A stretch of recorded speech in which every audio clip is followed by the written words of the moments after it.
जी आज आप यहाँ पे आए हैं, किस मुद्दे को लेकर के आए हैं?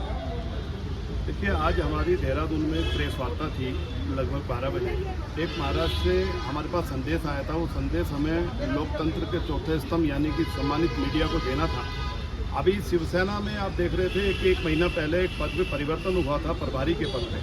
तो उस प्रभारी जो हमारे पूर्व पदाधिकारी थे भूपेंद्र भट्ट जी, वो संगठन के अंदर गलत तरीके से गतिविधियां पैदा कर रहे थे और संपूर्ण रूप से संगठन को डिस्टर्ब करने का काम कर रहे थे, संगठन को बदनाम करने का कार्य कर रहे थे।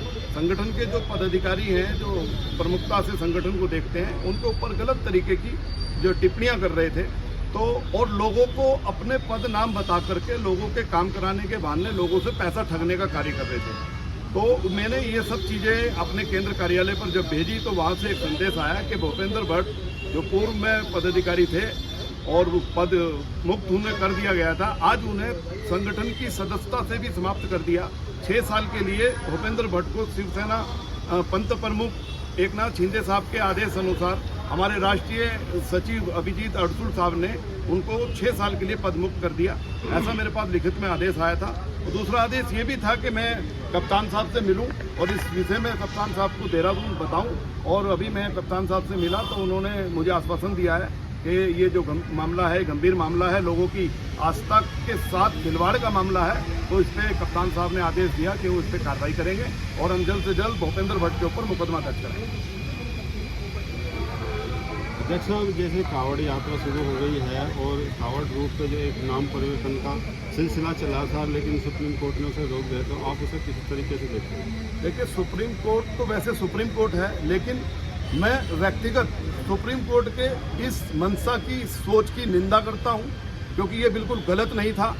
आपको यदि आप वास्तव में स्वच्छ खाना बना रहे हैं, स्वच्छ चीज बेच रहे हैं, स्वच्छता से कार्य कर रहे हैं, तो आप नाम पे परिवर्तन क्यों कर रहे हैं? आप किसी और के नाम का उपनाम का इस्तेमाल करके क्यों बेच रहे हैं? आप यानी कि आप गलत कर रहे हैं, तभी तो आपने जो है वर्मा या शर्मा लगाया है ना। तो अगर आप सच सही कर रहे हैं, बिल्कुल शाकाहारी स्वच्छ खाना बना रहे हैं, तो आप सलीम के नाम से बेच सकते हैं, तो सलीम का नाम क्यों नहीं? तो इसलिए मुझे बोलना नहीं चाहिए, लेकिन मैं पर्सनली सुप्रीम कोर्ट की जो भी ये आदेश है इसकी निंदा करता हूं और आपके चैनल के माध्यम से समाज में ये बोलना चाहता हूं कि यदि सुप्रीम कोर्ट ने इस चीज़ के लिए कहा है तो कोई बात नहीं, वेल एंड गुड है, क्योंकि सुप्रीम कोर्ट हम उसको प्रणाम करते हैं, संविधान अनुसार चलती है। लेकिन समस्त जितने भी हमारे हिंदू भाई हैं वो कम से कम अपनी दुकान पे अपना इंट्रोडक्शन और जो उनकी दुकान या ठेली पे फ्लैक्स लगता है उसमें कम से कम 20% फ्लैक्स पे अपना आधार कार्ड लगा करके और अपना बार कोड लगा करके वो सामान को बेचें।